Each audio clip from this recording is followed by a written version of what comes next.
Welcome to Virupakshi news channel. వార్తలు చదువుతున్నది విరూపాక్షి లతారెడ్డి. ఈనాటి వార్తా విశేషాలు. కాళేశ్వరం ప్రాజెక్టుపై జస్టిస్ పిసి ఘోష్ కమిషన్ నివేదిక ఆధారంగా తమపై చర్యలు తీసుకోకుండా ప్రభుత్వానికి ఆదేశాలు ఇవ్వాలంటూ బీఆర్ఎస్ అగ్రనేతలు కేసీఆర్, హరీష్ రావు హైకోర్టును ఆశ్రయించారు.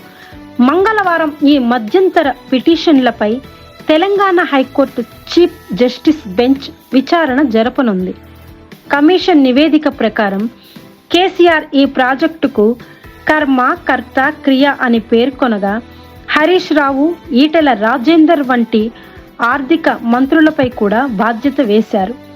మేడిగడ్డ బ్యారేజీలో పగుళ్లు, లక్షల కోట్ల ప్రజాధనం వినియోగం, అసెంబ్లీ ఎన్నికల ముందు విమర్శలు ఇవన్నీ రేవంత్ రెడ్డి ప్రభుత్వం సిబిఐ విచారణకు దారితీసేలా చేశాయి.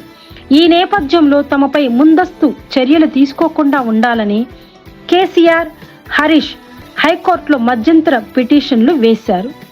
విరూపాక్షి న్యూస్ ద్వారా కాళేశ్వరం వివాదం, కమిషన్ నివేదిక, హైకోర్టు విచారణపై తాజా విశ్లేషణ తెలుసుకోండి.